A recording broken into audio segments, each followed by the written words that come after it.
Hey everybody, Preston Brent here with our weekly roundup brought to you by our trader user group. This is for the trading week ending September 28th, 2018, last week of the quarter. Q3 comes to a close. Really interesting quarter.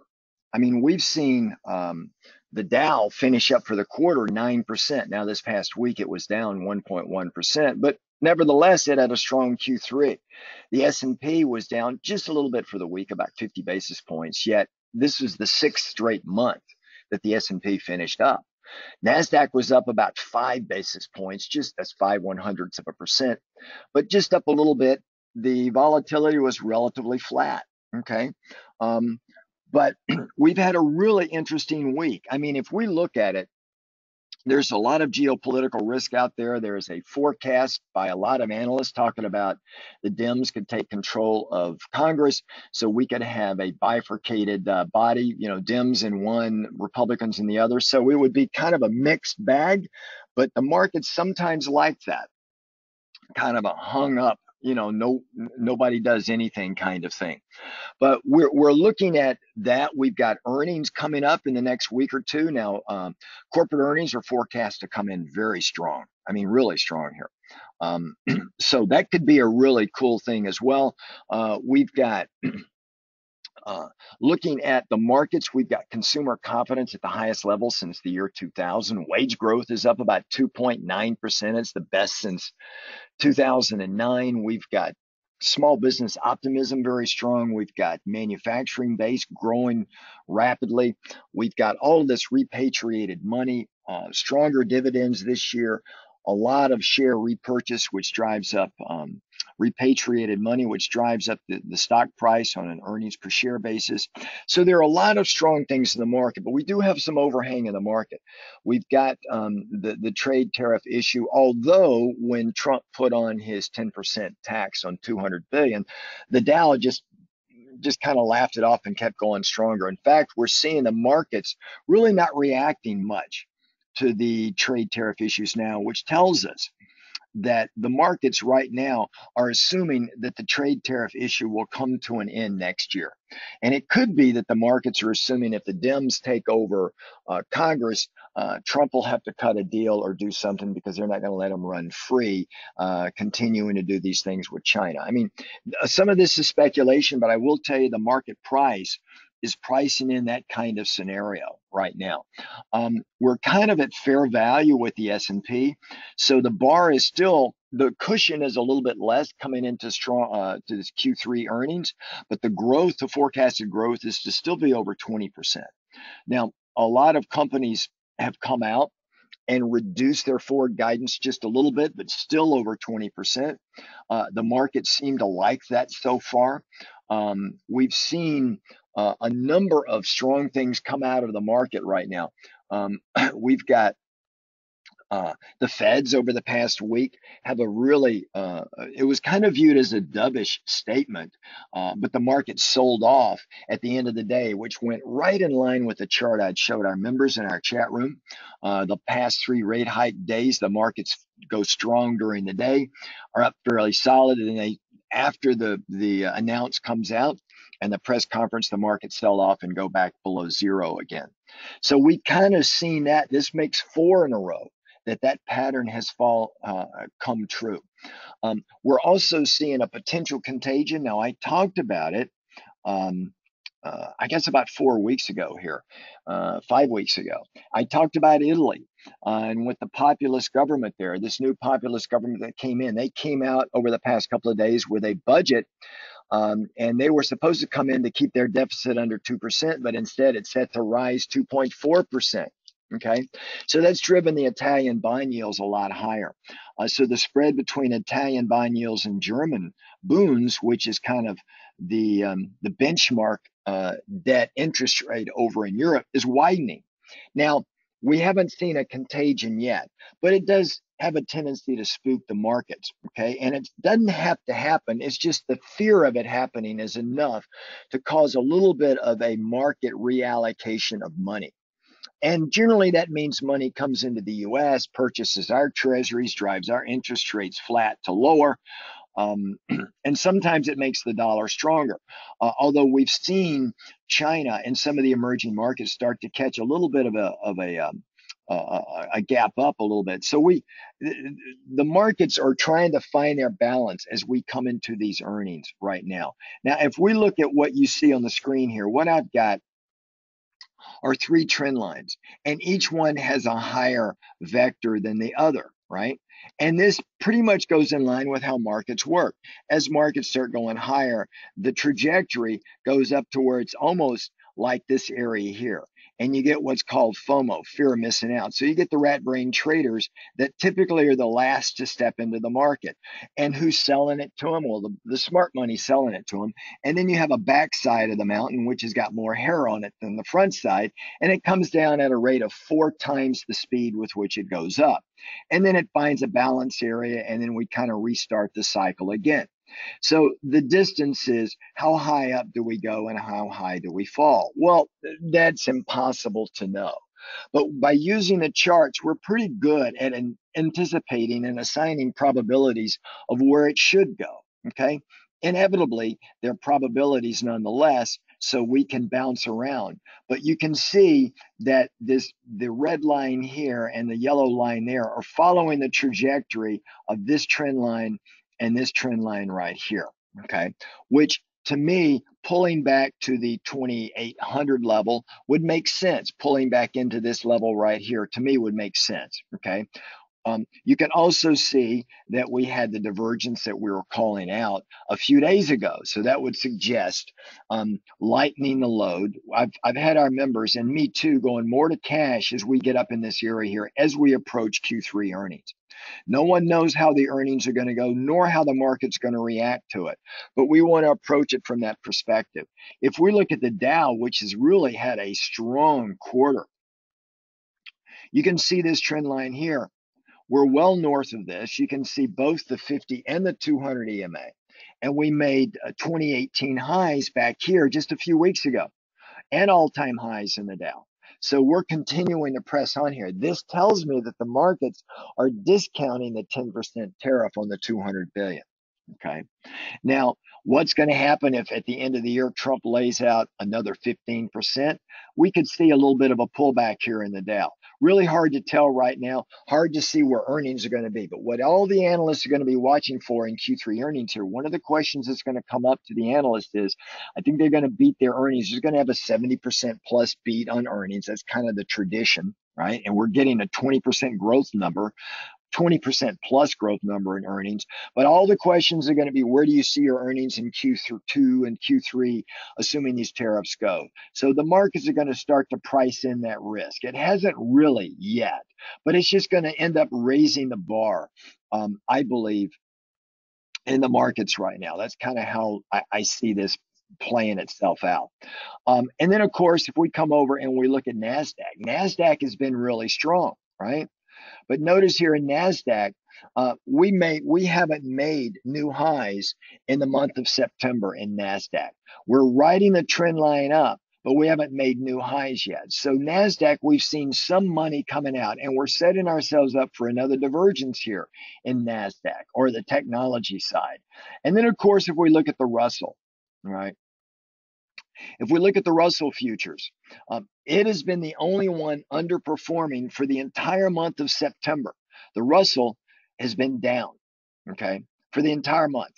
And why is that? Well, that means that there has been less of a trade tariff issue. The Russell performs well when there's a trade tariff issue. Money comes into the Russell and out of the Dow, and to some extent out of Nasdaq and out of the E-minis and into the Russell, small cap, mid cap. But we're seeing that sector rotation. Now we're testing the fair value area of the Russell right around 1688 area, which is around this 50 EMA. Okay, so there are a couple of things we want to watch very closely, and look at the transports. If we look at the Dow transports, it's been coming down as well, a little bit more sharply. The transports made 2018 highs, and then about a week or two later, the Dow made 2018 highs. So if the transports take out the 50 EMA and start going lower, we can expect more weakness to follow in the Dow. because the transports are kind of leading the way for the Dow. So we want to watch these. Now, if we look at the Vanguard All World Index, right, we are still below the 2018 open price. We're not in a official, we went down below, right? You can see down below here, we were in official correction territory of 14%. We're not there now, but we're still in this lowered area here, slightly below the 50 EMA. We've got a cross in the 50 and the 200. So that suggests that the longer term trend is still down until it's broken. We need to see, I want to see us clear the 200 EMA. And once we can do that and hold it, then I'll be a little bit more positive the rest of the planet. And if we look at emerging markets, right? You can see where the emerging markets, we're starting to find a bottom here, which is a good thing.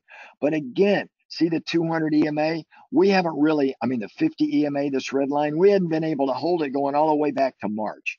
Every time we get up above it, just a day or two later, we go right below it again. Same thing with where we are right now, right? We haven't been able to clear it. We cleared it the other day, and then on Friday, we went below again. We've got to be able to hold these levels, folks. Otherwise, it's going to be very difficult. And then now look at China. China is kind of the key to emerging markets. You can see here with China, we're barely holding the 50 EMA. If we can hold it and grab it, then I think that may be a good thing, right? We're starting to see the 50 EMA, this red line, look as flat as the highway in Utah and going out as far in time. If we can hold this level here, that would be a positive thing for emerging markets, because emerging markets have been following China. So we got to watch that very closely. And look at volatility. Volatility has been in our green zone for quite some time. If I just kind of step it out a little bit. Look at this. Really, since this big vol event happened the end of January, it took 90 days for volatility to come back into the green zone again, right? Meaning lower volatility. And that's typically what you expect. When you get a big pop in vol, the markets are very sensitive to any downward movement. So vol tends to stay higher for longer. And it took over 90 days for vol to come back down below 15 again.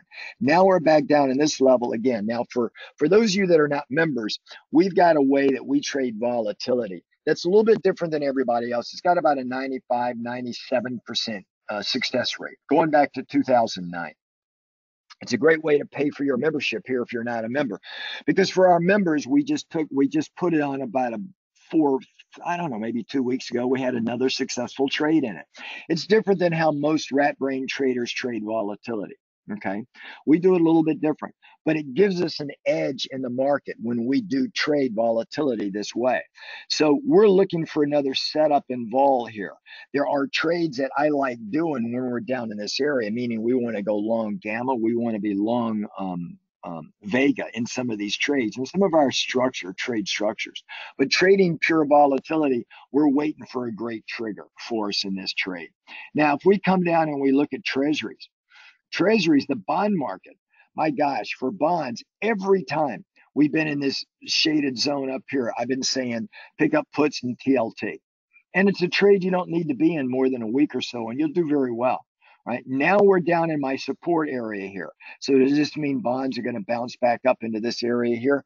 Hard to tell. Remember, we had a Fed rate hike, and the markets already had that priced in to the tune of about 97%. So these movements down here were not that we had the Fed rate hike. This was more on the dot plot of what the Feds were plotting for next year. And the bond market interpreted that as just a little bit more hawkish than dovish. But there is no inflation right now. So Power Ranger Powell, our Fed chair, basically tried to thread the needle by saying we're going to stick to our guns right now with 3 more, possibly 4 more rate hikes in 2019. The bond market does not have 4 rate hikes priced in.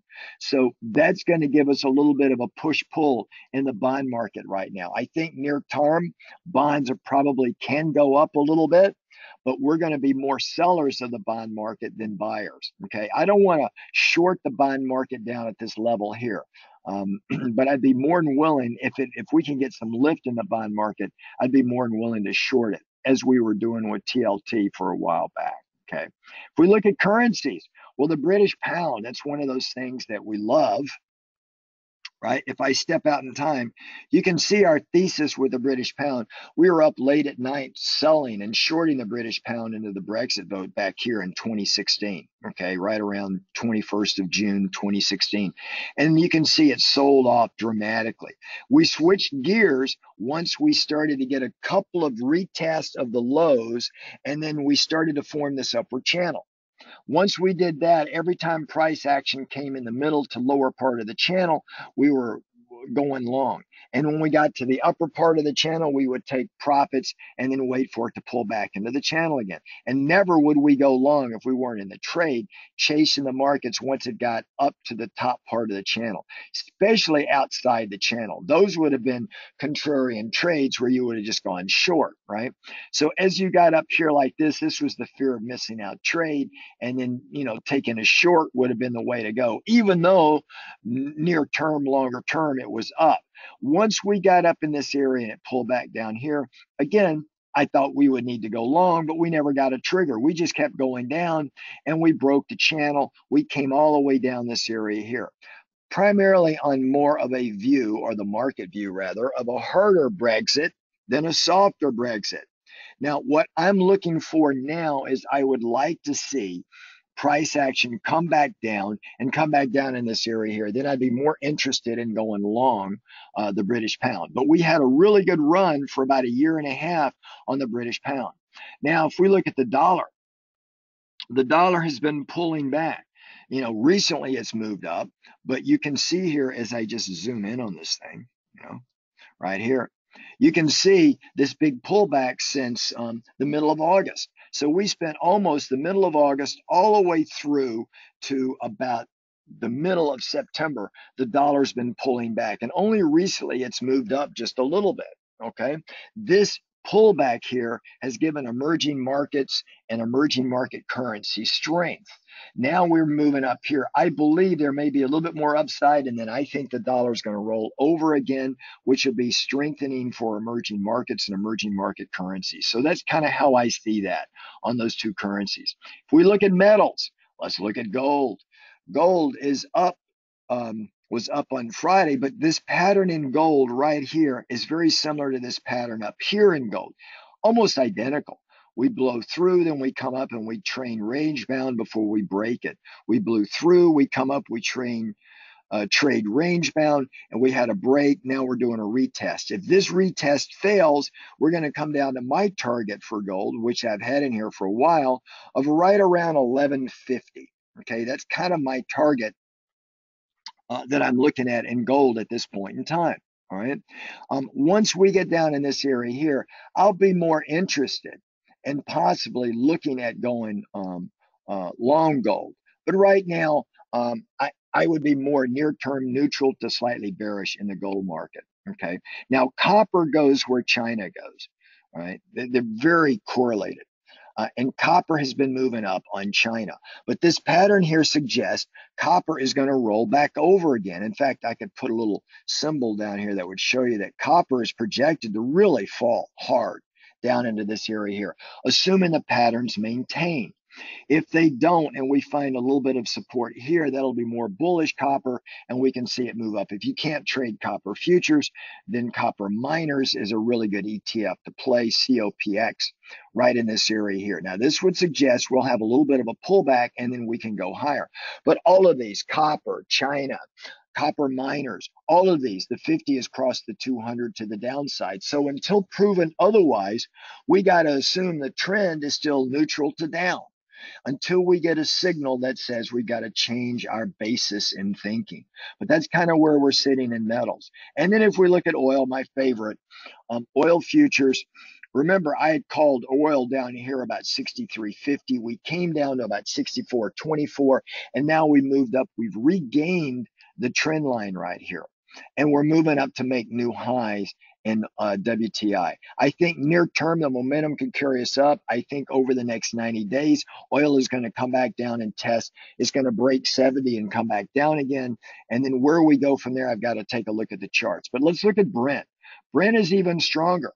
Brent made new highs. Look at this, new highs in 2018. So Brent is stronger than WTI. And the way we've been playing the oil markets recently is playing the spread. Here's the spread between Brent and WTI. You can see here, over in this area here, we were selling the spread, meaning we think the distance between Brent and WTI should narrow. So what you do is you go long WTI, you sell Brent. Over here, we shifted our basis to widening spread. So that means go long Brent, go short WTI. For those of you in Thinkorswim, you can make this trade. And it's a better trade than just pure long or pure short WTI or Brent. So, and this, the thesis, the trade thesis on this is the Iranian fuel embargo. The markets don't have it figured out yet just how much oil is going to come off the markets once we embargo Iran. If it's more than expected, you're going to see this spread widen. If it's a lot less than expected, you're going to see the spread tighten, coming back down. So we're going to watch this very closely because remember, the oil embargo is going to hurt Brent, meaning Brent's going to go up higher than WTI because we're self-contained in our own borders. It do not affect us as much. Yeah, I can make WTI go higher, but not like Brent. So we're going to follow this very closely. And then the other one I'm watching is gasoline futures. Remember, we're in the shoulder season now, which basically means the refineries are changing over to winter blend, which basically means gasoline inventory levels, oil inventory levels should increase, which would put downward pressure on gasoline.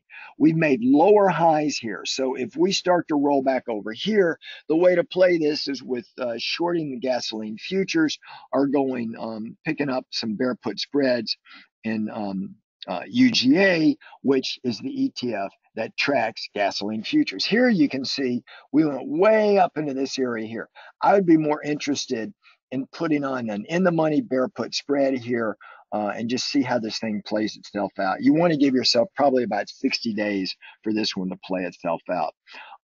So that's a little bit about where we're sitting here. We got some interesting things going in the ag market right now. For our members, we'll be meeting this Sunday night to go through all the details of all of this and just where some of the risks are and some of the trades that we can put on. If you're a not member, I highly encourage you to come in, especially some of the things we're doing in volatility. Hell, that'll pay for your membership right away.